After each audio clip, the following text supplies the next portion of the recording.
Welcome back, everyone. It's your host, Carmelia Ray for Crypto for Humanity. And I'm very, very excited to be speaking to our next guest, Greg Valles. He's the managing director of Valles Accountants. He boasts over 35 years of industry expertise, having obtained a Bachelor of Business in Accounting from the Royal Melbourne Institute of Technology. Also, with a background spanning more than 15 years at Australian Taxation Office. Greg's proficiency extends across various sectors, including agriculture, oil and gas, and coal, where he provides high-level consultancy for projects ranging from $150 to $211 million. So we are going to be taking a look at DAOs, crypto, and doing good. And I have so many questions. So without further ado, let me bring our friend, my new friend, Greg Valles, to the stage. Welcome. Hi, Camille. Thank you for having me. Oh, well, thank you for joining me. We have a bit of a time zone difference. Where are you streaming from right now? Melbourne, Australia. Amazing. I'm here in Toronto, Canada. We have crazy weather. It gets cold one day, it snows, and it decides to be like okay. And right now it's a little chilly. So I'd rather, frankly, be where you are. Yeah, no, we're quite warm today. We're tailing into our summer, so it's quite warm today. Oh, amazing. So I want to really dive in because our audience has not had a chance to learn from you. So I know I gave a little bit of a bio. I didn't touch, however, on your experience in Web3, in crypto, blockchain. So perhaps you could just share with everybody a little bit about that expertise and how you stumbled upon Kindly Impact. Yeah, absolutely. Look, our practice is broken up into three parts. We do the traditional accounting, lawyers, doctors, dentists, large chartered airline and a port, and then we do the large M&As, which you articulated earlier, which merger acquisitions of different projects in Australia, around the world. And the third element of my practice was blockchain Web3, which came to me by accident, by happenstance, and it happened in 2016 when four F-16 fighter jet pilots in the Australian Air Force knocked on my door cold and told me that they had raised 20 million US for an initial coin offering. And I'll explain that a bit later, all about how that operates. But they had this project in the Web3. I didn't know anything about it. I did see them in the Australian Financial Review, which is our business technical tabloid. And I did, then they came to see me because they wanted what's called corporate governance around this whole wild and woolly west of Web3. And they wanted to make sure that they were also following the rules, laws and regulations of the land and doing the right thing. And I helped them. And in fact, I went on a learning expedition myself, and because most accountants wouldn't touch it. So I went and learned a fair bit about it. And then from there, I blossomed into the Web3 scenario. Wow, that's quite the story. For many people, and I was kind of surprised as well that you, as with a long career in finance, like traditional finance and accounting, that a lot of people that I know, again, we've had this conversation, are won't touch it. As you said, they're still really concerned about the technology. They don't know much about it. Can you assist in the structuring of DAOs, decentralized autonomous organizations, and also Australian ICOs? Again, we have listeners who may or may know exactly what I'm talking about, and others that are curious about crypto and blockchains that do not understand the acronym. So an ICO meaning initial coin offerings. So I would love to get your opinion on a DAO and maybe just Reader's Digest version. What is a DAO for people? And, are you creating some innovation around that area? Well, I'll give a little proper definition and I'll put it in layman's terms. But a DAO is a decentralized autonomous organisation It's a type of bottom-up entity structure with no central authority. Members of the DAO own tokens of the DAO, and members can vote on initiatives for the entity. Smart contracts, which is another term in the web, is code, are implemented for the DAO, and the code governing the DAO's operation is publicly disclosed. Now, these structures are still have some problems in how they are, in where they are domiciled. They're effective because people have voting rights on how their investments and whether, whatever they want to do with this particular DAO, what the purpose of that DAO is. It can be used for so many uses, such as golfing. They try to do this with a golfing court, with a golf course and memberships. So people all recognise it as a DAO and they all have voting, and it's instantaneous. So you know what your members want to do. It's as opposed to a board of directors or a CEO or someone only making the decisions on your behalf. So the DAO has a very autonomous. The benefits are quite huge in the sense of the decentralized aspect of it, the participation of it, the publicity. That means who's voted for what in terms of how many people voted for a particular resolution you want to make, and it's very much a sense of community. So there's enormous amount of sharing and goodwill in it.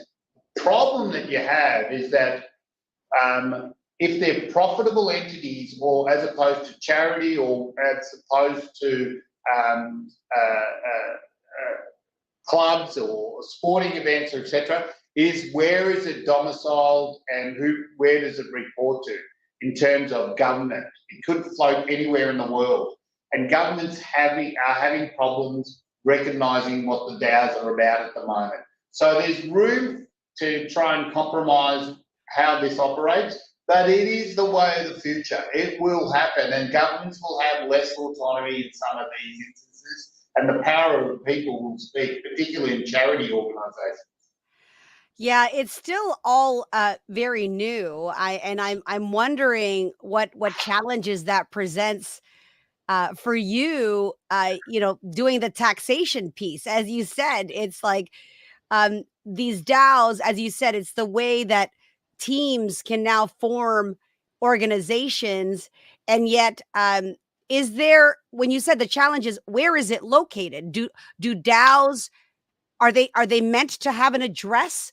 Do you send mail to a DAO? Like, as you mentioned, is it floating in space? I think those are some of the concerns, I guess, institutions are having. There's pros and cons. What would you say to that question?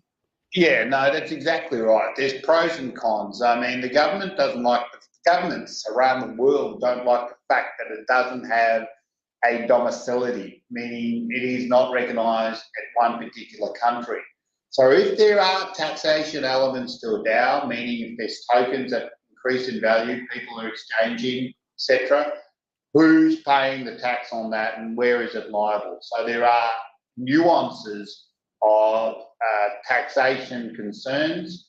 Can you imagine that if a lot of majority of people do that, then where is the taxing point? Where does our roads get built? All that sort of thing. So there's got to be a compromise and an understanding of this, and governments around the world have to be a collective and unite and work with it to find a solution. So they're the things that are occurring in terms of that. The wonderful aspect of it is quite currently could work for non-profit organisations quite beautifully, because they're tax exempt. They're there for the benefit of members. So if you have classic is the golfing membership, and they all community as a DAO, and they all have ownership in that particular club, and they all have a say in what the rules and regulations are, and it's not in any way political by only a small handful saying who can come in and who can't. it's run by anyone. So that has a social impact on the collective. A DAO for a charity would be excellent as well, because again, tax exempt, people who are donating have a say on how that money's being spent. So these type of structures would benefit greatly from a DAO in many aspects, and you can actually see where the money goes. You know, with the blockchain, you have identification of and transparency of what happens with transactions. This is all the benefit of this blockchain technology about the auditing capacity to see where things are going and what funds are happening with funds. So there's it's a wonderful, equitable transparency. So are you, in your opinion, professionally and personally, seeing this as the potential future for many businesses? Are you seeing more businesses participating in this or forming DAOs? And secondly, maybe even governments? Do you think governments will get on board at some point? I think it's a very scary thing for a government at the moment because of domicility and who would take responsibility for that DAO if it's not in any particular country. I think businesses are a little bit fearful. I see a few businesses are starting a DAO in countries that probably are tax exempt, you know, have a tax friendly threshold or a structuring threshold. I think that there's would be difficulty in the current regulatory process in Australia, and probably in a few of the other, probably Canada as well, to have these DAOs operating quite effectively without strong government intervention about liability. Okay. Yeah, and while I touch on that, is there's issues of liability as well. If the DAO was to be sued, who is liable for any of those things? So there's some legal ramifications that need to be certainly ironed out.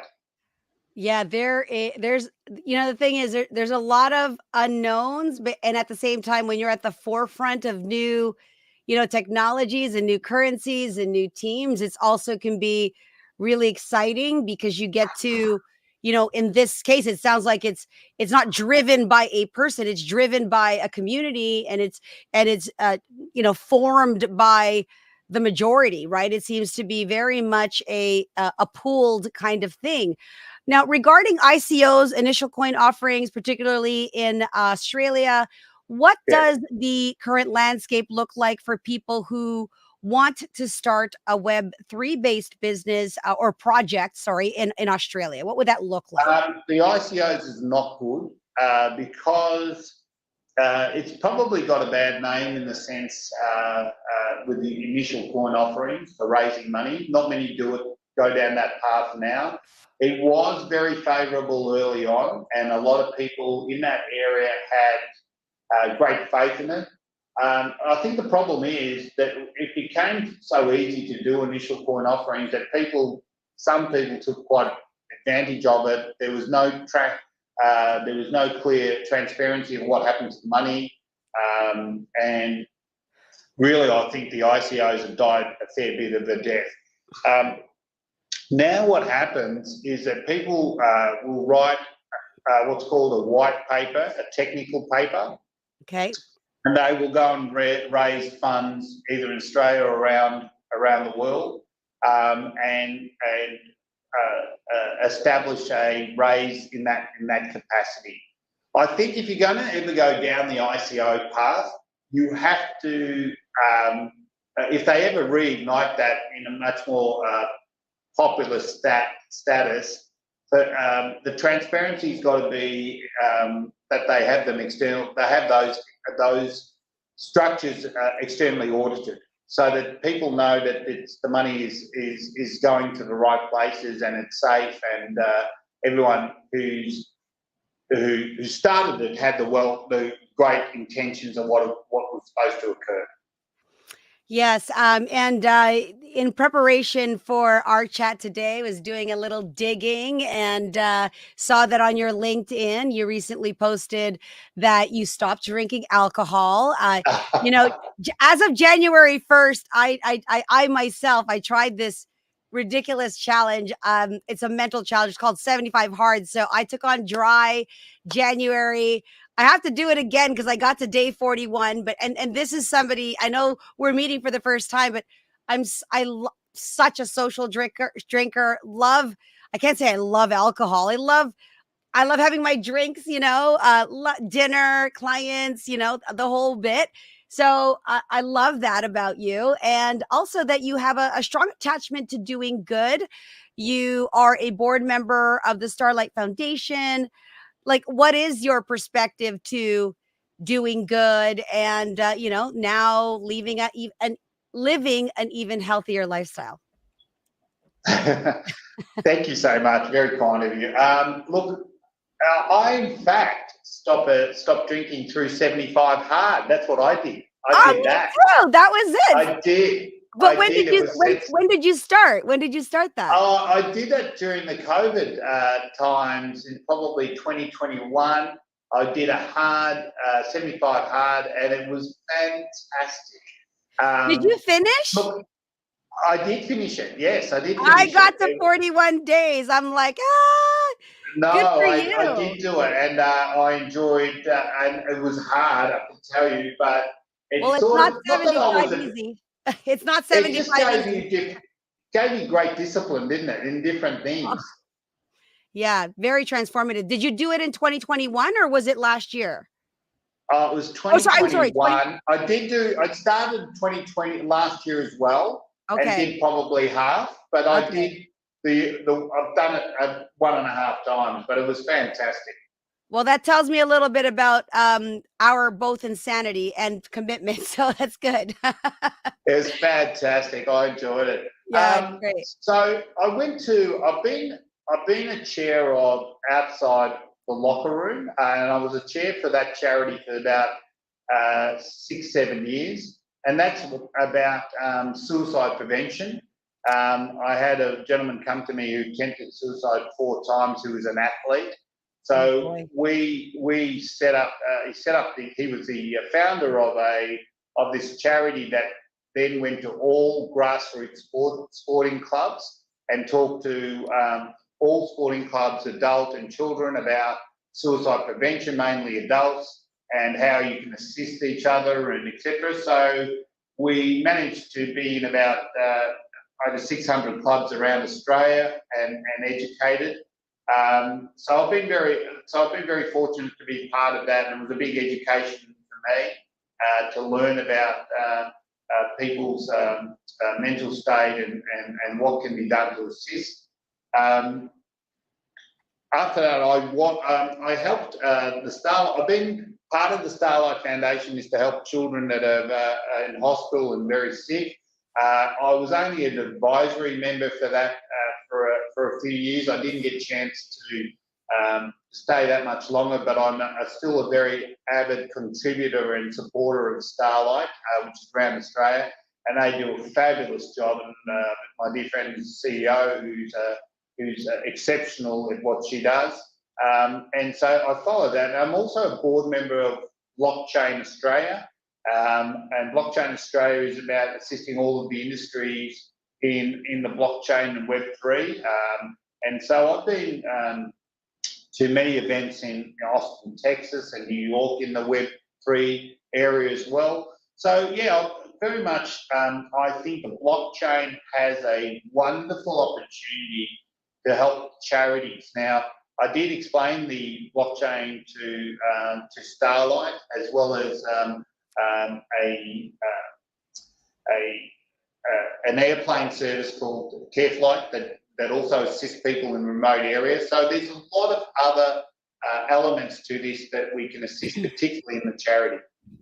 That's amazing. Have you had an opportunity to review Kindly Impact's platform? And what are your thoughts on our opportunity and the fact that people can provide, well, not even provide, have access to measurable and transparent giving? I think it's absolutely wonderful. I think I'm so happy that you brought it to my attention. This, as you quite rightly articulate, the social impact of people giving and seeing what happens with that money is the biggest thing that people have an issue with. They don't actually see clear transparency of what's happening with the money. And I think that what you're about and this and kind of impact is absolutely what the world's been waiting for. I love that, and thank you for sharing that with Starlight. I think part of our reasoning for running our podcast and obviously providing Kindly Impact and creating the platform as well as many other events is to spread the word to traditional companies that are interested in Web3 and interested in social impact and giving. And it's as a matchmaker, I think it's the perfect match, of combining charitable giving and Yes, using the blockchain to provide that confidence and accountability that I think is missing right now in many charities. absolutely. And I think I honestly believe that most charities will find the use of the blockchain to their benefit. They probably find that the crypto community would also have a very social impact of wanting to contribute. So they'll have to change their systems to be able to have a platform that can operate to take crypto or any of the digital assets on board. So I see such a big evolving in that charity sector that could occur through this technology. Well, you kind of answered my next question. I was going to ask, are you seeing more projects in blockchain and even companies within blockchain caring about or implementing socially responsible, initiatives or, sustainability projects for that satisfy the SDGs out there? Are you seeing more of that, or do you think you could see even more? What are your thoughts on that? Is it needed? I think it is definitely needed. There's no question about it. And I think that people in the Web3 crypto world have a predisposition to a charitable cause because of the very functionality of the socialist impact of decentralization and community. And I think that's a default in itself. And I think people will have a very clear vision of a charitable once they see and trust. The big thing in blockchain and that Web3 community is trust. And the trust, what's occurring and transaction, whatever happens in the transaction, that is pure and you can see exactly what's happened and you can trust it. And the element of everyone in the community or part of it, whether they're part of smart contracts or whether they're programmers in the sense or whatever they're contributing, they all add to the trust of the viability of that transaction. And I think that whole charity aspect is very heart and epicenter of that whole trust. Yes.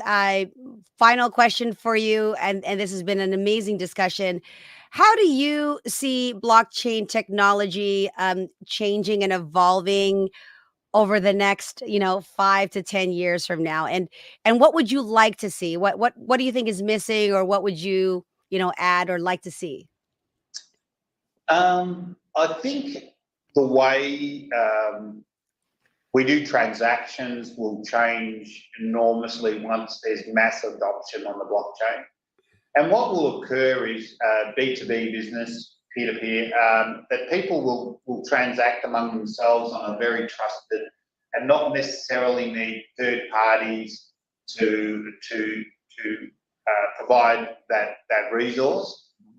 I'll give you a clear example of what could eventually occur. And it's up to the government to start to work how the banks and the government, there is a place for everyone, and they've all got to find that one sense of community. But you may, in one instance, go to purchase a property. It's you and me. We arrange our connections. We have a trusted contract. Your title is on a digital NFT, which is a non-fungible token. I have my title on an NFT. I have my funds that I can transfer within instantaneously to you. It's a trusted source. That could happen in 20 minutes, 10 minutes, instantaneously, and the transactions happened. Now, we take months to do a settlement. We take so long. So the blockchain will have such trust that you will be able to do instant transactions around the world to trusted sources for the greater good. And I think that's the wonderful thing I'm waiting to see occur, rather than being bogged down with bureaucracy and timing and costs, unnecessary costs as well. Yeah, to those who still are not, I guess they're nervous about it or cautious. What advice would you give to someone who it just doesn't really believe in the blockchain or doesn't trust? Because you said trust is a big thing. What would you say to someone in terms of how would they develop trust? What are the metrics that they should be looking for, or evidence that this is the way of the future? I think in the first instance, there's a couple of schools of thought, by the way. There's people that truly believe, and there's a fair few people that believe in the blockchain that don't necessarily believe in crypto. And then there's people that believe in both. Right. So part of the whole education is getting educated.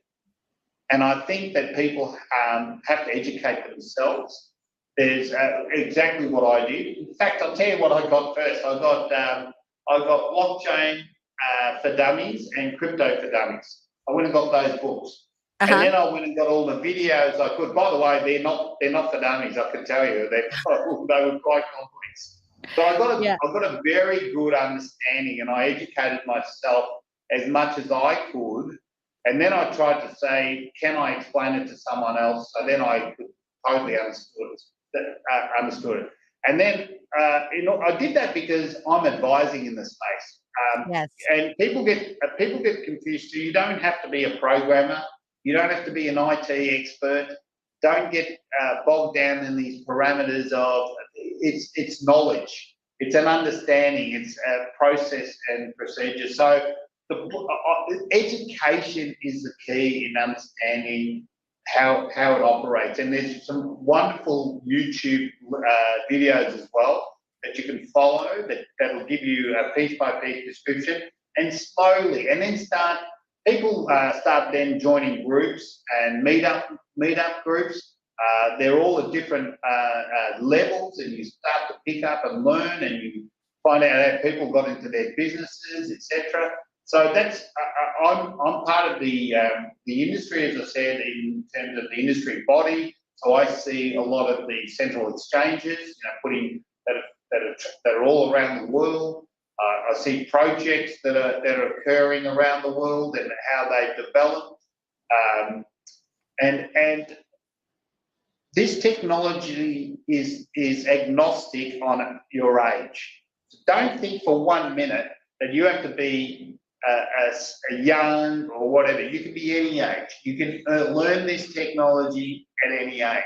I've had 21-year-olds that have written a white paper and been in my office, and they're geniuses, and no one else will listen to them. And they've gone on and launched a company at 27 with 250 million in Germany. They're outstanding.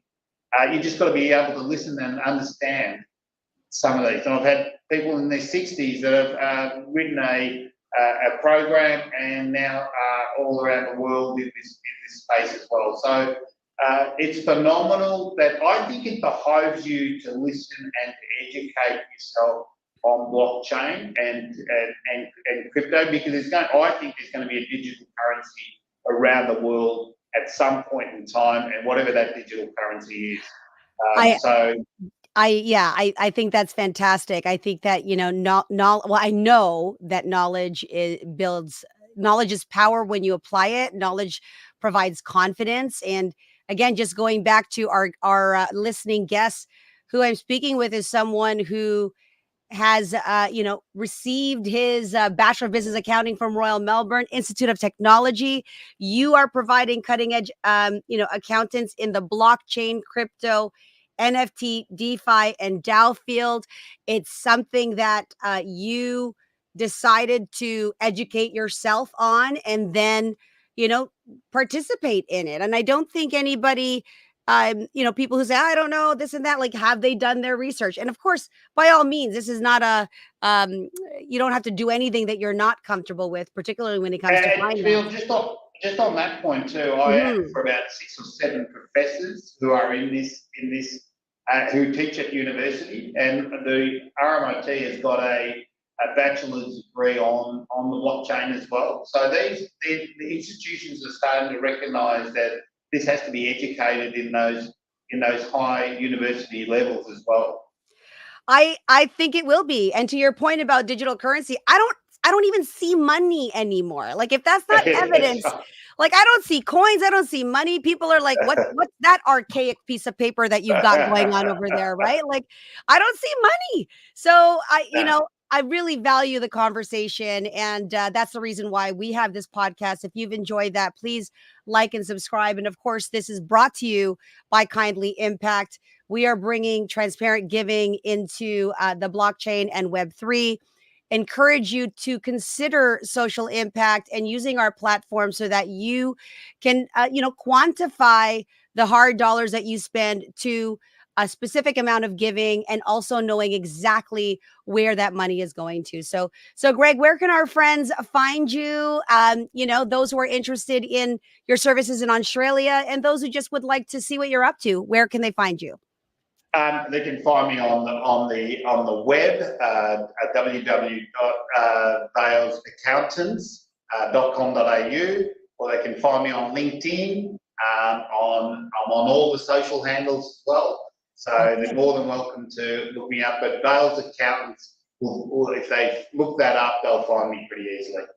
Amazing. Well, thank you so much. And I hope we will have an opportunity. I haven't been to Australia yet, so I will manifest an opportunity to meet up in person. So thank you. Absolutely, you're more than welcome. Would love to meet you, and keep rising, keep doing all the wonderful things that you're doing. It's such a great concept, and it's a wonderful charitable aspect of what people should be about. And I'm sure there's further great things to come for you. Thank you. And as we end every segment, we always say it is cool to be kind. We'll see you next week. Absolutely. Thank you. Thank Bless you. you. Bye. Bye. All right. I can end recording. That was great. And